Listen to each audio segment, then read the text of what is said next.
A very good morning, good afternoon to all the participants of this webinar. From DTRT Lucknow, I am Arvind Mishra, Deputy Director, and we are going to study the last part of the bank reconciliation statement today. We are beginning with bank reconciliation statement after the preparation of adjusted cash book. तो सबसे पहले हमको ये जानना है कि ये adjusted cash book क्या होती है। जब भी कैश बुक का बैलेंस हम पहले एडजस्ट करते हैं कुछ एडजस्टमेंट्स के लिए, इसके पहले कि हम उसको बैंक रेकन्सिलिएशन स्टेटमेंट में ले जाएं, यानी बैंक रेकन्सिलिएशन स्टेटमेंट में ले जाने से पहले यदि हम कैश बुक के कुछ बैलेंस को एडजस्ट करते हैं तब उसे एडजस्टेड कैश बुक बैलेंस कहा जाता है। ऐसा करना प्योरली ऑप्शनल होता है, कोई ज़रूरी नहीं है कि आप कैश बुक को पहले एडजस्ट करें और फिर उसके बाद जो एडजस्टेड बैलेंस है वो बैंक रेकन्सिलिएशन स्टेटमेंट में लेके जाएं। ये पूरी तरह ऑप्शनल है। आप चाहें तो बैंक रेकन्सिलिएशन स्टेटमेंट की शुरुआत बिना एडजस्ट किए हुए कैश बुक के बैलेंस से भी कर सकते हैं।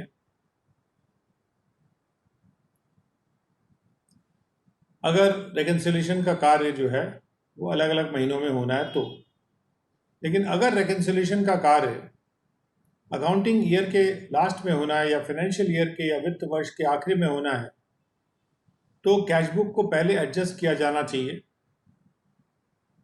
जिससे कि उसमें जो भी करेक्ट बैलेंस बैंक बैलेंस है एज पर बैलेंस शीट वो रिफ्लेक्ट हो जाए। और कैश बुक के एडजस्ट करते टाइम हम कौन से एडजस्टमेंट करेंगे, तो वो एडजस्टमेंट इस प्रकार से हैं।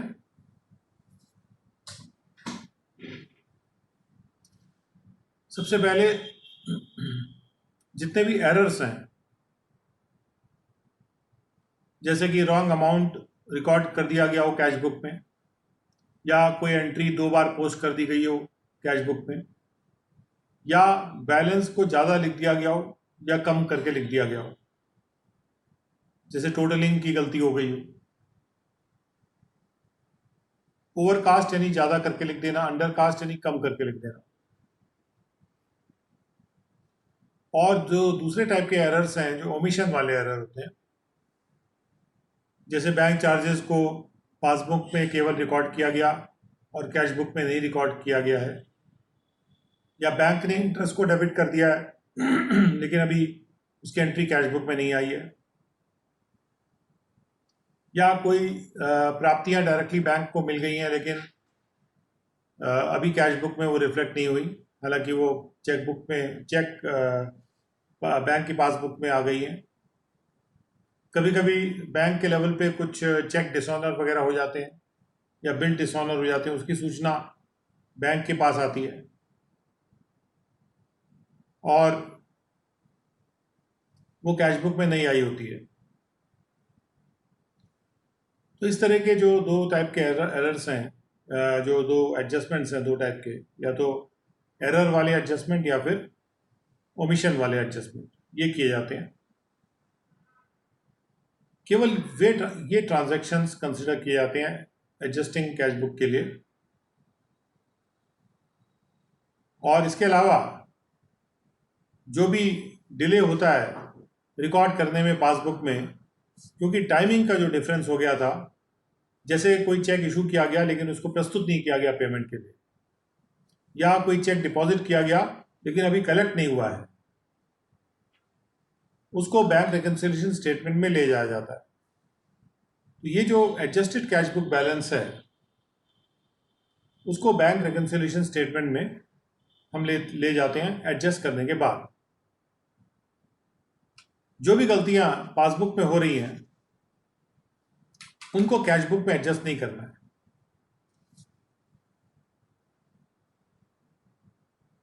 जो गलतियां कैश बुक में हुई हैं उनको हम पहले कैश बुक में एडजस्ट करते हैं, पासबुक की गलतियों को हम कैश बुक में एडजस्ट नहीं करते, वो सीधे बैंक रेकन्सिलिएशन स्टेटमेंट में जाएंगे।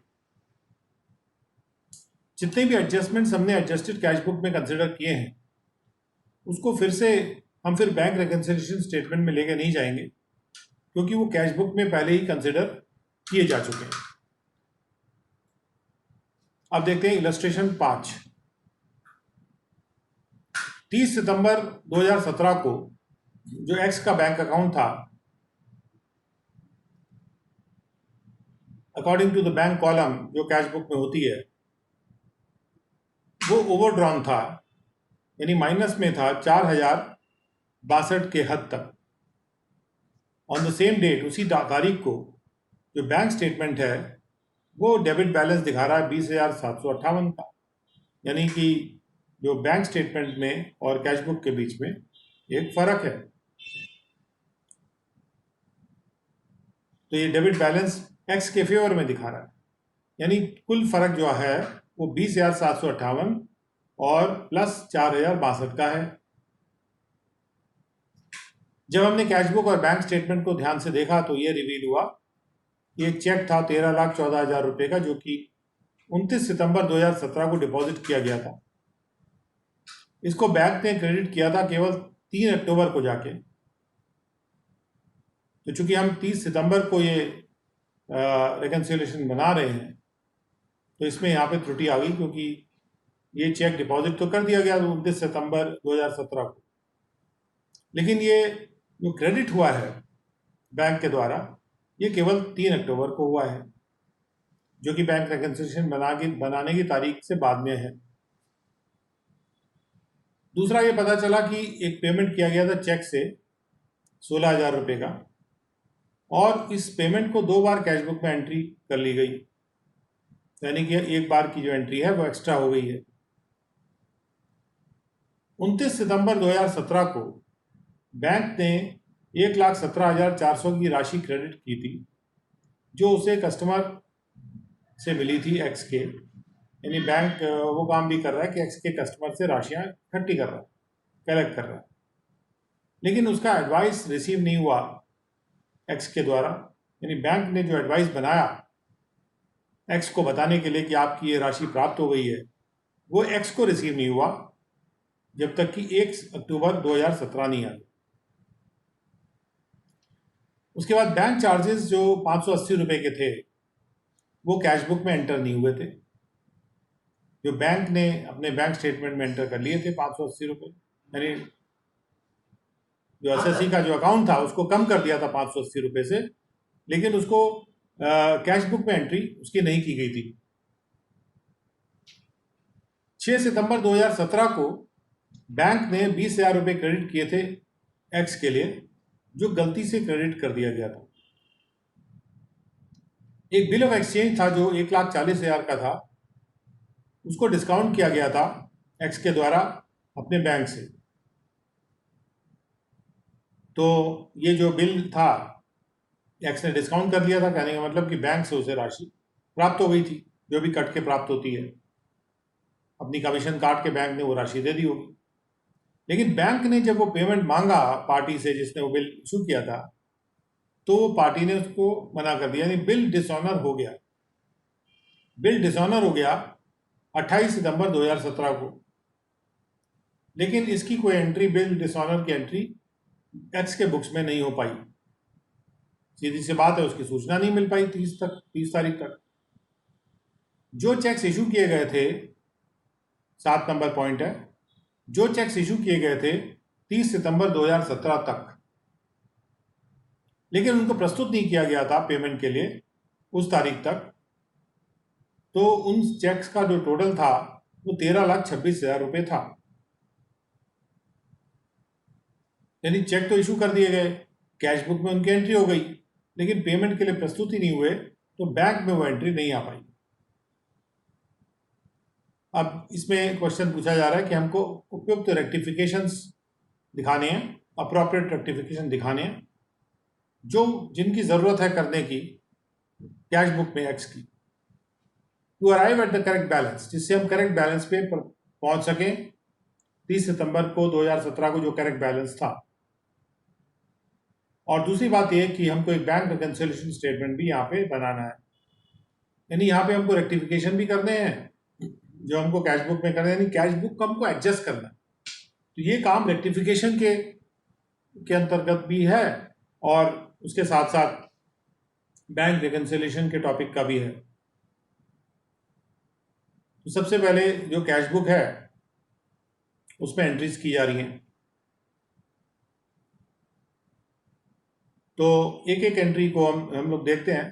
पहली एंट्री है ये 16,000 रुपये की, जो कैश बुक में की जा रही है। ये एक पेमेंट था चेक का 16,000 रुपये का, इसको 2 बार एंट्री इसकी कर ली गई थी कैश बुक। तो अब हम इसको इसीलिए जो बैंक कॉलम है उसमें हम ये एंट्री को हम डेबिट कर रहे हैं, क्योंकि जब हम चेक इशू करते हैं तो क्रेडिट करते हैं हम कैश बुक को। तो हमने 2 बार क्रेडिट कर दिया था, अब हम एक बार उसको डेबिट कर दे रहे हैं। 16,000 की एंट्री हमने यहाँ पे एक रेक्टिफिकेशन एंट्री यहाँ पे कर दी। दूसरी एंट्री आप देख सकते हैं यहाँ पे 1,17,400 रुपये। 1,17,400 रुपये 29 सितंबर को बैंक ने 1,17,000 रुपये क्रेडिट कर दिए थे, जो उसको प्राप्त हो गए थे एक्स से, लेकिन एडवाइस प्राप्त नहीं हुआ था। तो ये क्रेडिट एंट्री, ये जो प्राप्ति थी वो एंट्री नहीं हो पाई उसकी कैश बुक। तो ये प्राप्ति है 1,17,400 रुपये, ये प्राप्ति है, वो डेबिट होती है कैश बुक में। तो इसको हम यहाँ पे डेबिट कर देंगे कैश बुक में। इसी तरह से कैश बुक का जो बैंक कॉलम है उसमें इसको डेबिट साइड में हमने एंट्री कर दी। उसके बाद जो बैंक चार्जेस है 580 रुपये के, वो बैंक ने अपने पासबुक में तो एंट्री कर दिया था, लेकिन बैंक चार्जेस के रूप में यहाँ एंट्री नहीं हुई थी। तो इसलिए ये क्रेडिट एंट्री है, इसमें कि 580 रुपये का पेमेंट किया जा रहा है बैंक को। और एक कस्टमर का जहाँ बिल जो डिसऑनर हो गया, तो अब उसका पेमेंट हम कर रहे हैं, क्योंकि पहले हमने वो पेमेंट प्राप्त कर लिया था, लेकिन अब उसको वो डिसऑनर हो गया, तो 1,40,000 का हम यहाँ पे क्रेडिट कर रहे हैं। तो इस तरह से हमने क्या किया, यहाँ पे कैश बुक को एडजस्ट किया है। सबसे पहले हमने रेक्टिफिकेशन करके और कैश बुक को एडजस्ट किया। उसके बाद हमारे पास एक बैलेंस आ गया, जो बैलेंस है 11,242 रुपये। अब ये बैलेंस हमारे पास एज पर कैश बुक आ गया, नया बैलेंस, इसको कहेंगे एडजस्टेड कैश बुक बैलेंस। और इसको यहाँ से हम शुरुआत करेंगे बैंक रिकन्सिलिएशन स्टेटमेंट की। तो बैंक रिकन्सिलिएशन स्टेटमेंट की हमने शुरुआत की है 11,242 रुपये के साथ एज पर कैश बुक, ओवरड्राफ्ट एज पर कैश बुक। और उसके बाद हमने इसमें जो चेक डिपॉजिट हुआ था, क्योंकि ये ओवरड्राफ्ट है एज पर कैश बुक, यानी कि ये माइनस में है कैश बुक के हिसाब से। तो अगर हम कोई चेक डिपॉजिट करते हैं लेकिन वो कलेक्ट नहीं हुआ, तो हमने उसको 13,14,000 रुपये ये माइनस साइड में हमने जोड़ दिए। यानी हमने चेक को तो डिपॉजिट कर लिया था और हम कैश बुक से बढ़ रहे हैं बैंक बुक की तरफ। बैंक में ये राशि आई नहीं है, तो अगर हमको बैंक की तरफ बढ़ना है तो माइनस में राशि है तो वो बढ़ जाएगी, अगर हमको बैंक की तरफ बढ़ना है। अगर ये राशि 13,14,000, क्योंकि क्या कारण है इसका, क्योंकि 13,14,000 की राशि जो है ये बैंक में क्रेडिट नहीं हुई है, यानी हमारे बैंक के अकाउंट में वो आई नहीं है 13,00,000। हमें चेक मिला कहीं से, अब हमने उसको कैश बुक में तो एंट्री कर ली है, यानी कैश बुक में हमारा बैलेंस बढ़ गया है, और लेकिन हमारा एक्चुअल बैलेंस जो है वो बैंक में बढ़ा नहीं है। तो बैंक में बैलेंस कम है हमारा, इसलिए कम की तरफ हमको जाना है। कम की तरफ हमको जाना है तो हमको माइनस करना पड़ेगा 13,14,000 रुपये। तो -11 में हमने -13 करा, तो हमारे पास -13,25,242 ही आ गया। इसके बाद ये तो अमाउंट हमने जिसको कहते हैं इसके ओवरड्राफ्ट में हमने इसको जोड़ दिया। इसको हम एडिशन इसलिए कह रहे हैं, एक्चुअली ये सब्ट्रैक्शन है, लेकिन एडिशन इसलिए कह रहे हैं कि माइनस में जुड़ रहा है। उसके बाद हम लेस करेंगे चेक्स जो इशू किए गए लेकिन प्रस्तुत नहीं किए गए।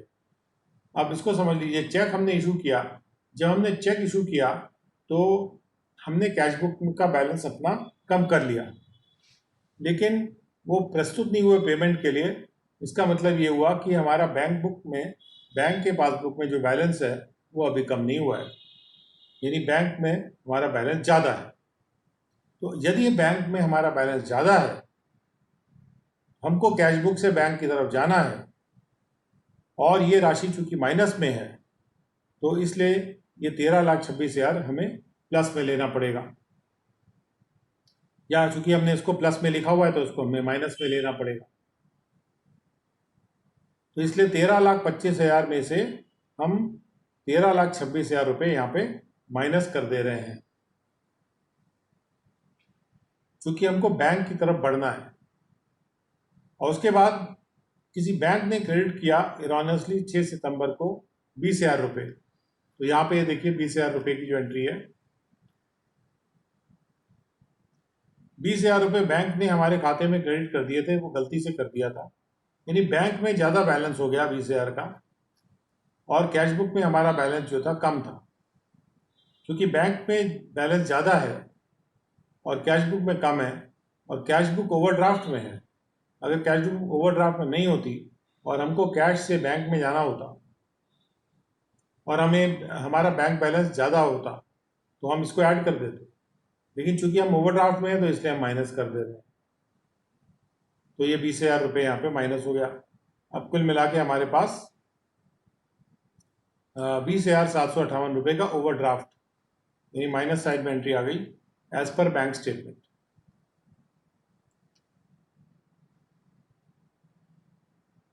बैंक ने जो है 20,000 रुपये गलती से क्रेडिट कर दिए थे। अब अगर वो बैंक अपनी गलती सुधार लेगा बैंक स्टेटमेंट में तब ये राशि हमको 20,000 घटानी नहीं होगी। हमको ध्यान देना है कि बैंक ने अपनी गलती का सुधार तो नहीं कर लिया, या जब भी बैंक सुधार करे तब हम ऐसा कर लेंगे। अगर बैंक ने सुधार कर लिया होता तो हमारा बैलेंस जो है केवल 758 रुपये आता और ये 20,000 रुपये इसमें से कम होते। अब आते हैं इलस्ट्रेशन 6 पे। इलस्ट्रेशन 6 में कहा जा रहा है 30 दिसंबर 2017 को जो बैंक का कॉलम था ए का फिलिप्स की कैश बुक में, फिलिप्स कैश बुक जो है वो दिखा रही है, ए फिलिप नाम है उसका, ए फिलिप किसी आदमी का नाम है। ए फिलिप की कैश बुक में डेबिट बैलेंस है 4,610 रुपये का, बैंक के कॉलम में कैश बुक के। जब हम बैंक कॉलम कहते हैं हमारा मतलब होता है कैश बुक का बैंक कॉलम। वहां पे डेबिट बैलेंस है 4,610 रुपये, और ऑन एग्जामिनेशन जब हम कैश बुक और बैंक स्टेटमेंट एग्जामिन करते हैं तो हम पाते हैं कि हमारे जो ये हमारी गलतियां हम पाते हैं लेटस से, और ये सारी गलतियां हम पाते हैं।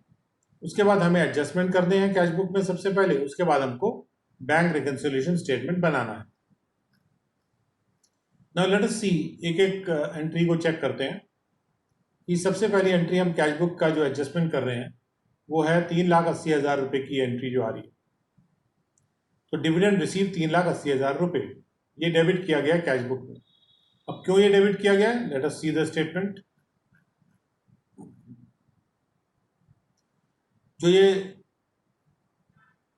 3,80,000 रुपये थे ये डिविडेंड की राशि थी जो डायरेक्टली बैंक को पे कर दी गई थी, लेकिन कैश बुक में अभी नहीं आई थी। चूंकि ये राशि कैश बुक में आई नहीं थी तो कैश बुक में ये राशि लाई जा रही है, तो ये प्राप्ति है, तो ये डेबिट, इस प्राप्ति से डेबिट हो रहा है कैश बुक।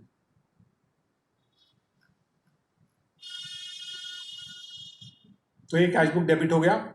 उसके बाद ये जो ट्रेड रिसीवेबल्स हैं उसमें चेक जो प्राप्त हुआ था वो डिसऑनर हो गया, उसकी राशि यहाँ क्रेडिट साइड में आ रही है, यानी कि हम कैश बुक को क्रेडिट कर रहे हैं। अब हम क्यों कैश बुक को क्रेडिट कर रहे हैं 73,000 से, ये समझने के लिए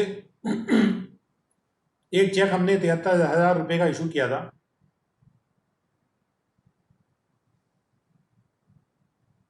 और नहीं, एक चेक हमने डिपॉजिट किया था 73,000 रुपये का, और वो चेक जो है डिसऑनर हो गया था। चेक डिसऑनर हो गया, हमने एंट्री कर ली थी कैश बुक में। जब हमने एंट्री कर ली थी तो हमने कैश बुक को डेबिट किया हुआ 73,000 रुपये से, लेकिन ये चेक हो गया डिसऑनर 30 दिसंबर से पहले ही, जब हम बैंक रिकन्सिलिएशन स्टेटमेंट बना रहे 30 दिसंबर को, उसके पहले डिसऑनर हो गया, लेकिन हमें पता नहीं है, इसका कोई रिकॉर्ड जो है कैश बुक में आया नहीं, हालांकि डिसऑनर होने के बाद बैंक को ये बात पता थी। तो कैश बुक में जो हमने राशि डिपॉजिट कर रखी थी, यानी कैश बुक में राशि ज़्यादा थी, उस राशि को हमको कम करना है।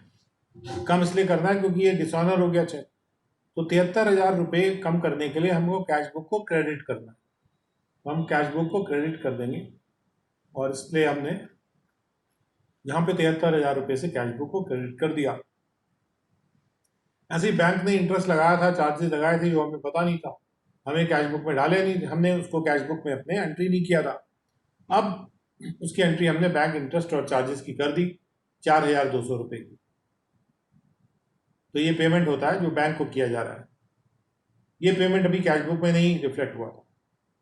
इसी तरह से ट्रेडिंग का कोई सब्सक्रिप्शन है, मान लीजिए कोई जर्नल है या कोई भी बॉडी का मेंबरशिप है, वो 10,000 रुपये की एंट्री है जो कि क्रेडिट की जा रही है यहाँ पे।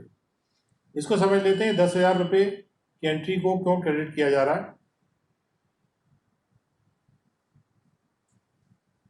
क्योंकि कोई एंट्री नहीं की गई थी कैश बुक में जब ट्रेड सब्सक्रिप्शन 10,000 रुपये का पे किया गया था बैंकर ऑर्डर के द्वारा।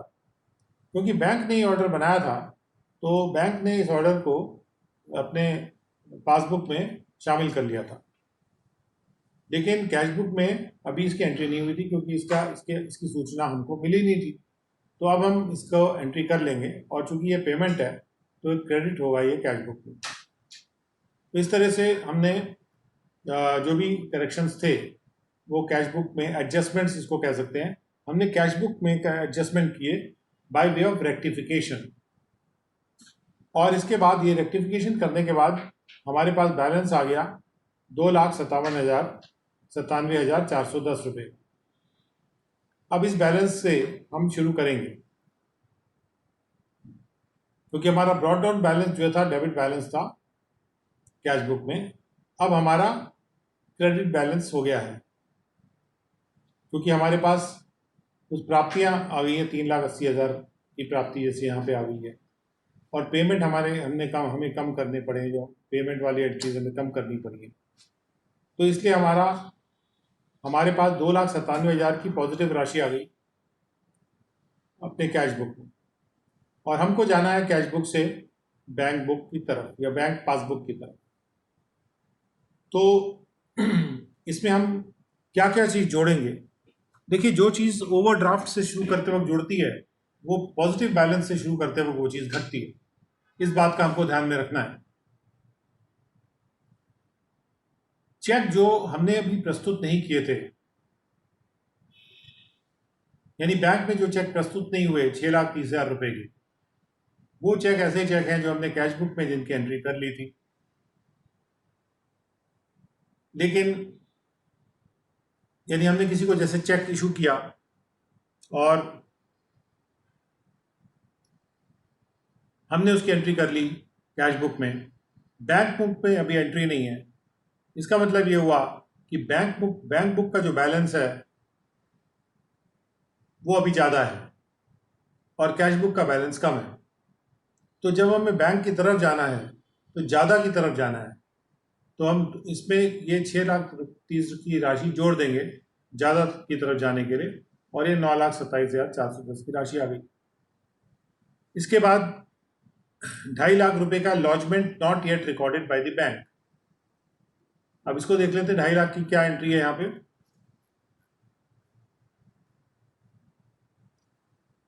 ये 2.5 लाख रुपए के चेक थे जिनको रिकॉर्ड कर लिया गया था कैश बुक में, लेकिन बैंक स्टेटमेंट में इनकी एंट्री 1 जनवरी को आई है। चेक्स अमाउंटिंग टू 2.5 लाख रुपए हमने रिकॉर्ड कर लिया कैश बुक में कि हमको ये चेक प्राप्त हुए, तो यानी कि कैश बुक का बैलेंस ज़्यादा हो गया। अब हमको जाना है बैंक बुक का बैलेंस, बैंक पासबुक का बैलेंस कम है, हमें जाना है बैंक की तरफ, तो कम करना पड़ेगा। तो इसलिए 2.5 लाख रुपए की राशि हमने कम कर दी, क्योंकि हम पॉजिटिव बैलेंस से हमने शुरू किया। और इसी तरह से जो चेक रॉन्गली चार्ज हो गया था 27,000 रुपये, इसको भी देख लेते हैं, इसका 27,000 रुपये की क्या राशि है। एक चेक था 27,000 रुपये का जो हमने बी फिलिप के नाम पे ड्रॉ किया। बी फिलिप के नाम पे चेक लिख दिया 27,000 रुपये का, और had been charge to a Phillips bank account by mistake. अब उसको बैंक ने जो क्या किया कि हमारे अकाउंट में उसको चार्ज कर दिया। अब चूंकि हमारे अकाउंट में चार्ज कर दिया है, हमने तो चेक बी फिलिप को दिया है, अब हमारा तो बैंक बैलेंस इससे असर नहीं होने। हमने चेक जब बी फिलिप को दिया है तो उन्होंने उसको ए फिलिप के अकाउंट में डाल दिया, यानी ए फिलिप का खाता जो है, उन्होंने, ये चेक बी फिलिप का था, हम हैं ए फिलिप, तो हमारे खाते में इन्होंने डाल दिया, जबकि हमने ये चेक इशू ही नहीं किया था। तो यानी कि हमारा जो बैंक में अब कम हो गया, कैश बुक में राशि ज़्यादा है, ज़्यादा से कम की तरफ जाना है, तो हमको जो है माइनस करना होगा इसको। 27,000 रुपये माइनस कर दिया, अब हमारे पास 6,50,410 की राशि आ गई, जो बैंक स्टेटमेंट की राशि। तो इस तरह से हम कैश बुक से शुरू करके और बैंक स्टेटमेंट की तरफ पहुंचे हैं। कभी कभी ऐसा भी क्वेश्चन हो सकता है कि हमको बैंक स्टेटमेंट के राशि से शुरू करके हमको कैश की तरफ जाना हो, कैश बुक की तरफ जाना हो, दैट इज ऑल्सो पॉसिबल। दोनों तरीके होते हैं बैंक रिकन्सिलिएशन स्टेटमेंट बनाने के। कभी कभी हम कैश बुक से शुरू करके बैंक स्टेटमेंट की तरफ जाते हैं, और कभी कभी हम बैंक स्टेटमेंट से शुरू करके हम कैश बुक की तरफ आते हैं। अब इलस्ट्रेशन 7 देख लेते हैं। हमारे पास ये नीचे लिखी गई इंफॉर्मेशन है, और इस इंफॉर्मेशन से हमको बैंक रिकन्सिलिएशन स्टेटमेंट बनाना है। यहाँ सीधा सीधा इन्होंने कह दिया कि आपके पास बैंक का ओवरड्राफ्ट है एज पर कैश बुक, एज पर कैश बुक माइनस में 22,45,900 रुपये का ओवरड्राफ्ट है। ओवरड्राफ्ट वो राशि होती है जो बैंक माइनस में निकालने देता है ट्रेडर्स को, और उस पर वो इंटरेस्ट लेता है। दूसरा है इंटरेस्ट, जो कि डेबिट किया गया है बैंक के द्वारा 26 दिसंबर 2017 को, लेकिन उसका कोई एडवाइस प्राप्त नहीं हुआ, और इस तरह से ये सारी राशियां आ रही हैं। हमको बैंक रिकन्सिलिएशन स्टेटमेंट बनाना है। यहाँ पे हमको बैंक स्टेटमेंट में कितना राशि है मालूम नहीं है, तो जब हम स्टेटमेंट बनाएंगे उससे बैंक की राशि हमको प्राप्त हो जाएगी। हम शुरुआत करेंगे कैश बुक से और जाएंगे बैंक स्टेटमेंट की ओर। तो शुरुआत करते हैं, और हमने शुरुआत की, हमारे पास एक ओवरड्राफ्ट है कैश बुक में 22,45,900 रुपये। उसके बाद एक राशि है जो इंटरेस्ट बैंक ने चार्ज कर लिया था। बैंक ने इंटरेस्ट चार्ज कर लिया 2,78,700 रुपये का। तो इसका मतलब क्या हुआ कि बैंक में ये एंट्री आ गई थी और हमारे कैश बुक में ये एंट्री नहीं थी। तो बैंक का बैलेंस कम था, और इस राशि की वजह से 2,78,000 रुपये और 700 रुपये के द्वारा जो बैंक का बैलेंस था वो कम हो गया था, क्योंकि बैंक ने इस राशि को एंटर कर लिया था।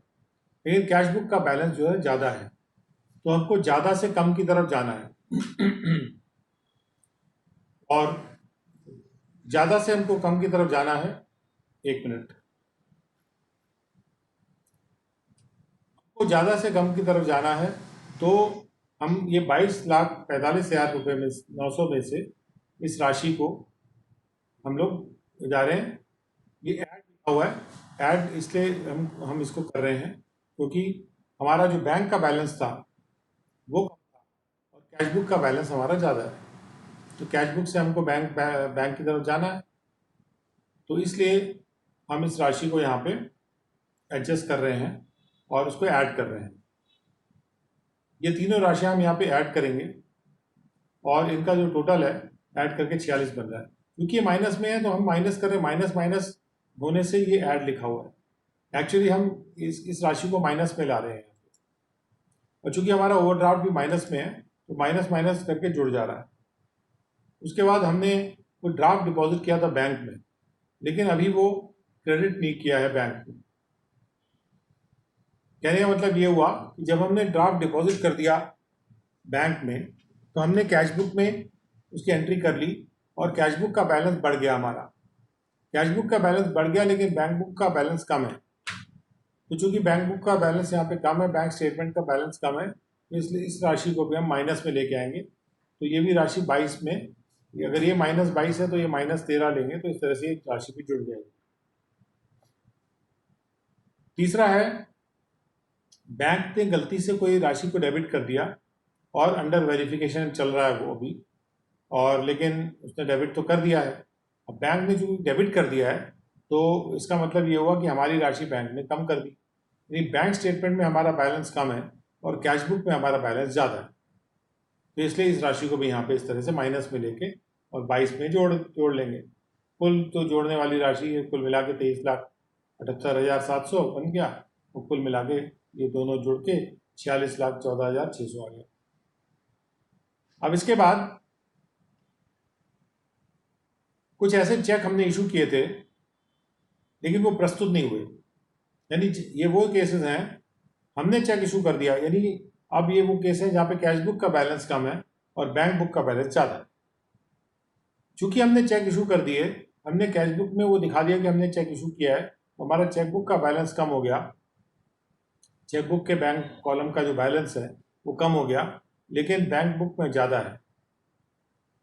हमको कैश बुक से बैंक की तरफ जाना है, तो ये माइनस में राशि है, तो इसके उल्टा हम यहाँ पे अगर प्लस में लिखेंगे तो ये माइनस में लिख लेंगे, इसमें से कम हो गया और 6,60,000 का आ गया। क्योंकि ये 46 लाख ओवरड्राफ्ट है तो उसमें 6,60,000 की यहाँ पे कमी हो जाएगी। और उसके बाद ट्रांसपोर्ट सब्सिडी जो अभी रिकॉर्ड नहीं की गई है कैश बुक, तो जो सब्सिडी होती है बैंक में आती है, सीधे बैंक में आई, अभी कैश बुक में रिकॉर्ड नहीं हुई, तो बैंक बुक का बैलेंस ज़्यादा है, कैश बुक का बैलेंस कम है, और इसलिए ये 14,25,000 रुपये यहाँ पे हम 46 लाख में इसको माइनस कर लेंगे, क्योंकि ये ओवरड्राफ्ट का अमाउंट है। इसी तरह से बिल्स फॉर कलेक्शन भेजे गए थे जो बैंक ने क्रेडिट कर दिए थे, लेकिन अभी कैश बुक में एंट्री इनकी नहीं हुई। ये भी वो केस है जहाँ पर कैश बुक का जो बैलेंस है वो कम है और बैंक बुक का बैलेंस ज़्यादा है, क्योंकि कलेक्शन आ गया जो बैंक में आ गया, लेकिन उसकी एंट्री अभी कैश बुक में नहीं है। तो इसके साथ हमारा ये अल्टीमेटली हमारा जो बैलेंस है ओवरड्राफ्ट हमारे पास 16,93,600 का, ये एज पर बैंक स्टेटमेंट हमारे पास बैंक बैलेंस आ गया। अब आते हैं इलस्ट्रेशन 8 पे। इलस्ट्रेशन 8 में कहा जा रहा है कि जो कैश बुक है मिस्टर गड़बड़वाला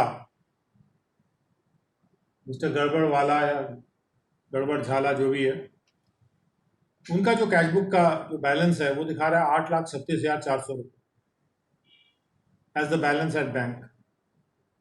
ये 31 दिसंबर 2017 को दिखा रहा है, लेकिन आप ये पाते हैं कि ये एग्री नहीं कर रहा है जो बैंक पासबुक में जो बैलेंस लिखा हो उससे। आपने पासबुक भरवाई, आपने कहा उसमें बैलेंस कुछ और है, तो हमने चेक किया, चेक करके हमको ये गलतियां पाई, हमने ये सारी जो गलतियां लिखी हैं, और उसके बाद हमसे कहा जा रहा है कि अगर बुक्स क्लोज नहीं हुई हैं,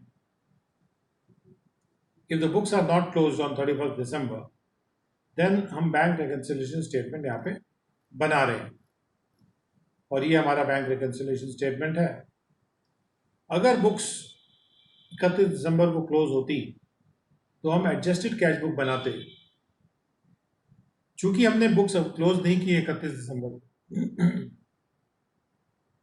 अगर वो क्लोज होती तो हम पहले ये एडजस्टेड कैश बुक बनाते, जो यहाँ पे एडजस्टेड कैश बुक बना रखी है, उसके बाद हम बैंक रिकन्सिलिएशन स्टेटमेंट बनाते।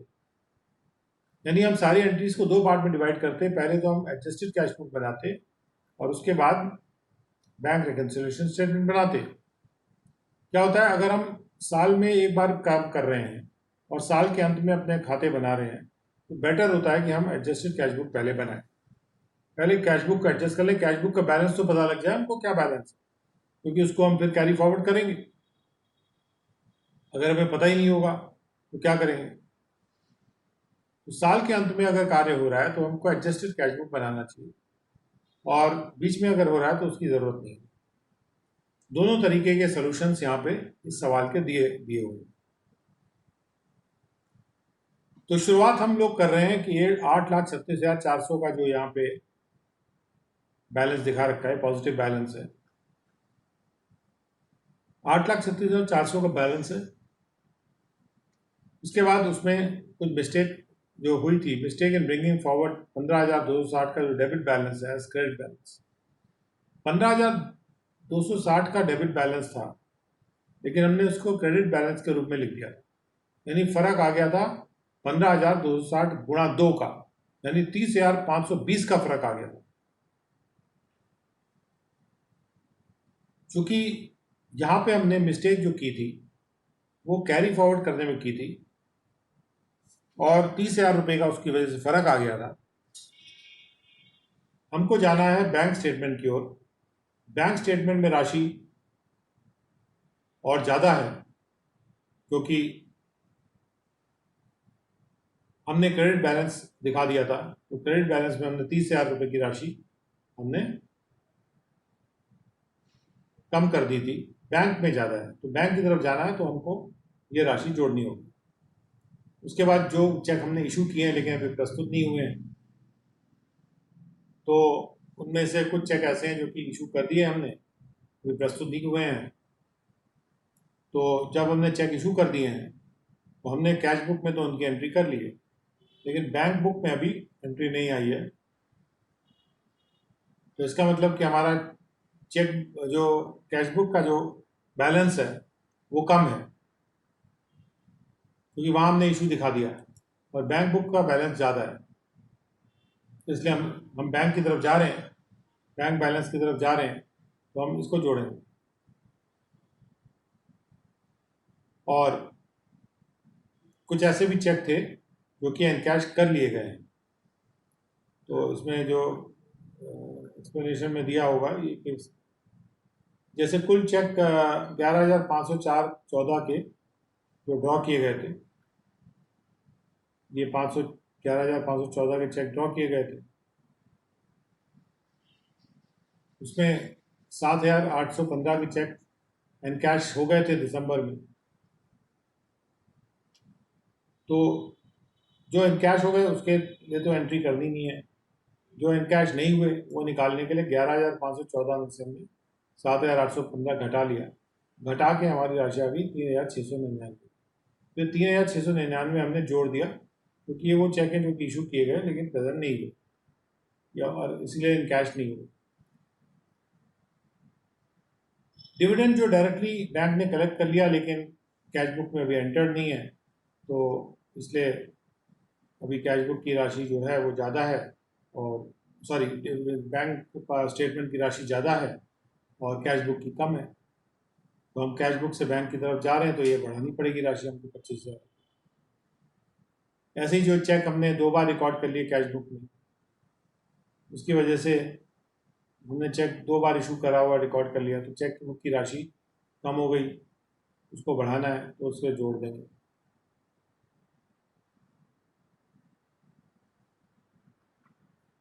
रादर हम जा रहे हैं बैंक की ओर। तो बैंक बुक में राशि ज़्यादा है और हमने कैश बुक में कम कर लिया, क्योंकि 2 बार हमने रिकॉर्ड कर दिया एक चेक इशूड को। उसके बाद deposit not record in the bank column, deposit हुआ जो स्टेटमेंट में आ गया लेकिन बैंक कॉलम में डाला नहीं गया था, तो इसलिए बैंक में जो था, बैंक के पासबुक में राशि ज़्यादा थी और कैश बुक में थी नहीं, तो कैश बुक में कम था। तो कैश बुक से बैंक बुक जाते वक्त, बैंक की तरफ, बैंक स्टेटमेंट की तरफ जाते हुए हमको ये राशि बढ़ानी पड़ेगी, 1,50,000 रुपये।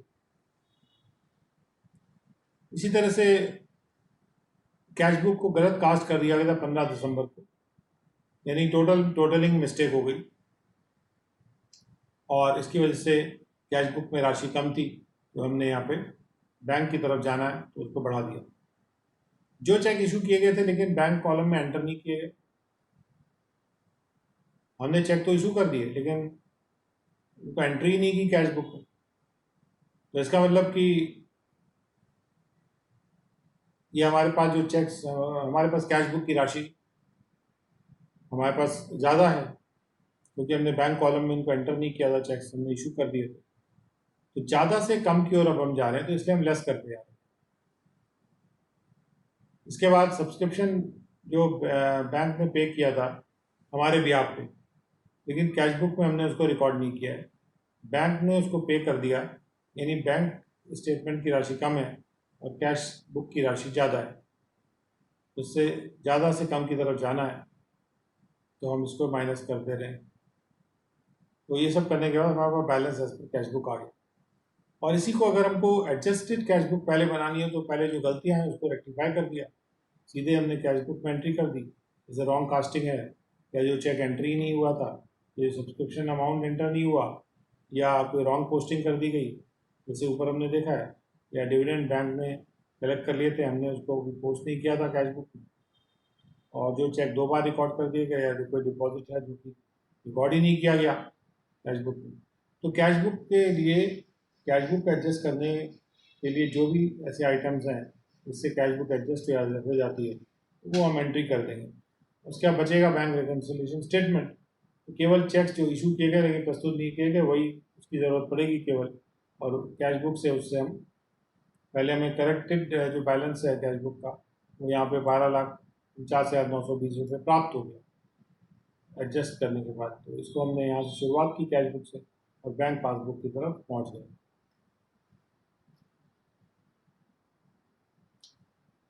और इसके साथ ही इलस्ट्रेशन 9 है, और इलस्ट्रेशन 9 को भी हम अभी, और इलस्ट्रेशन 10 है। तो इलस्ट्रेशन 9 को सबसे पहले हम लोग करते हैं।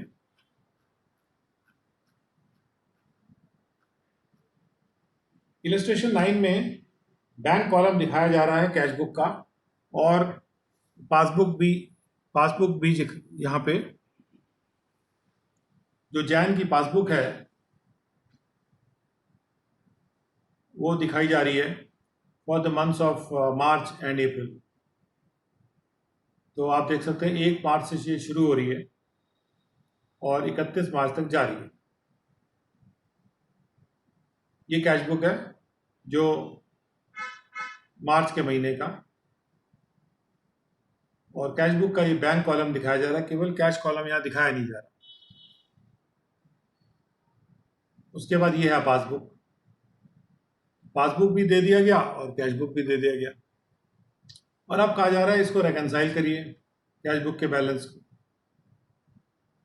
तो रेकंसाइल करने के लिए हमको पहले इसको ध्यानपूर्वक एग्जामिन करना पड़ेगा कि दोनों में डिफरेंसेस क्या हैं और डिफरेंसेस के कारण क्या है, और उनकी लिस्ट बनानी होगी। लिस्ट बनाने के बाद हमको सारी गलतियां जब पता लग जाएंगी उसके बाद हम बैंक रिकंसिलिएशन स्टेटमेंट आसानी से बना पाएंगे। तो ये दोनों बुक्स एग्जामिन करने के बाद हमने ये ढूंढ के निकाला कि जब हम कैश बुक को देखते हैं और जब हम रिसीट साइड देखते हैं पासबुक की, तो उससे हमको ये मिलता है कि 2 चेक ऐसे थे जो डिपॉजिट हुए थे बैंक में। एक तो गोयल वाला 33,000 का और पटेल वाला 65,000 का। ये चेक डिपॉजिट हुए थे मार्च में, लेकिन बैंक ने इनको क्रेडिट नहीं किया, not credited by the bank till 31 मार्च। यानी कि ये चेक जो है वो कैश बुक में तो हैं लेकिन बैंक में डिपॉजिट नहीं हो पाए, और ये 33,000 और 65,000 के 2 चेक हैं। 33 और 65 98,000 बनता है, ये देख सकते हैं आप cheque deposit but not credited. ऐसे ही cheques issued but not presented for payment, ये है हमारे 1.5 लाख रुपए के। ये दोनों टेबल्स को देख के ये निष्कर्ष हमने पहले निकाल लिए। उसके बाद हमने इसका बैंक रिकंसिलिएशन स्टेटमेंट बना दिया। हमने कैश बुक से शुरू किया और पॉजिटिव बैलेंस था हमारे पास कैश बुक में। अगर आप यहाँ देखें कैश बुक को तो ये हमारे पास क्रेडिट बैलेंस है, आप देख सकते हैं यहाँ पे 3,13,000 का जो बैलेंस है। और यहाँ से हम 3,13,000 से शुरू करके, और सबसे पहले हमने वो जो चेक हमने इशू कर दिए थे लेकिन पेमेंट के लिए प्रस्तुत नहीं हुए हैं, यानी कैश बुक की राशि कम है और बैंक बुक की ज़्यादा है, तो ये हमें बढ़ाना पड़ेगा क्योंकि ज़्यादा की तरफ आपको जाना है। 4,63,000 हो गया बढ़ के।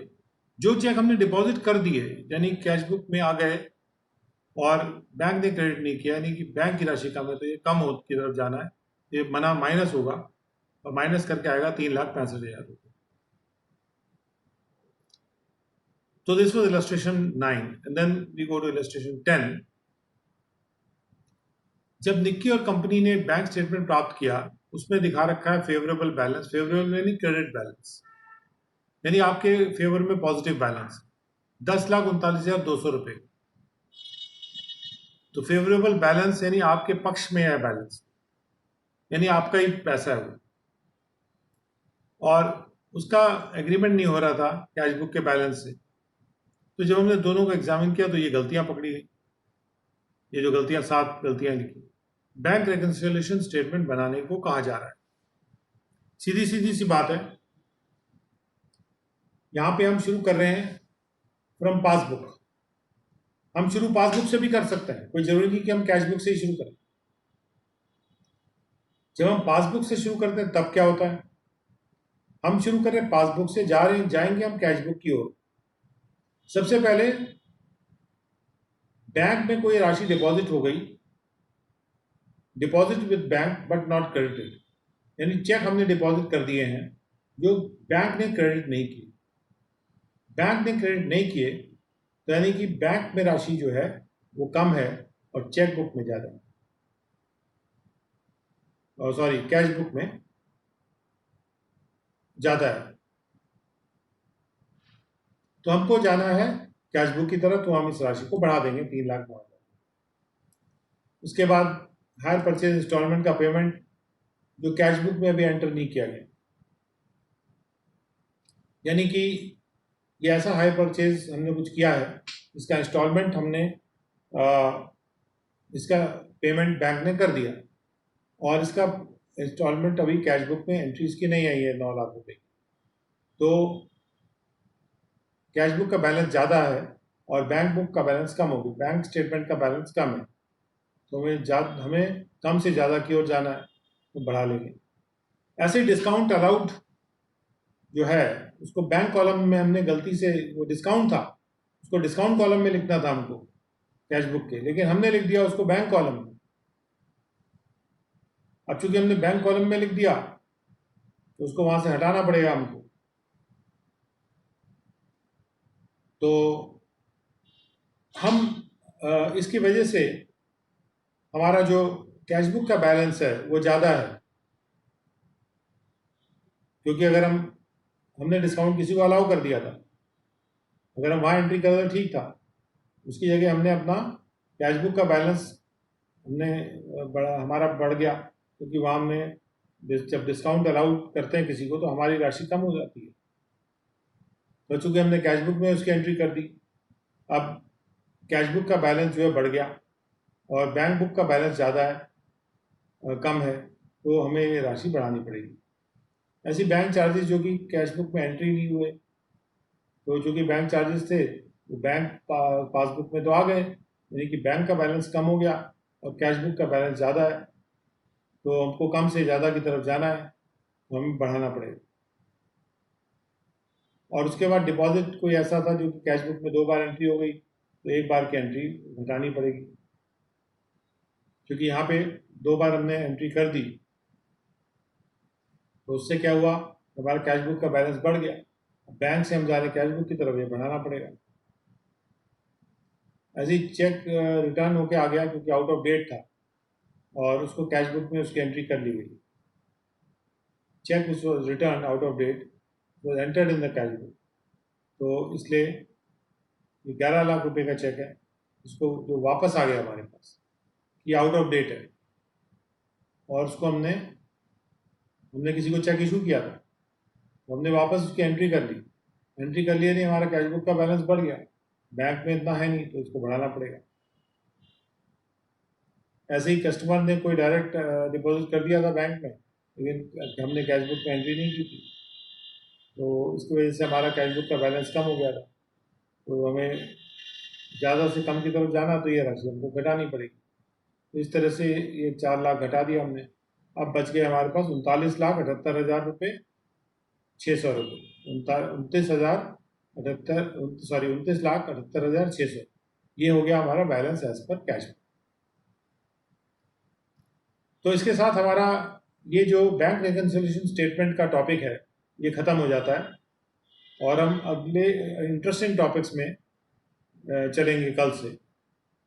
तो हमारा ये सेशन इसके साथ ही ख़त्म होता है।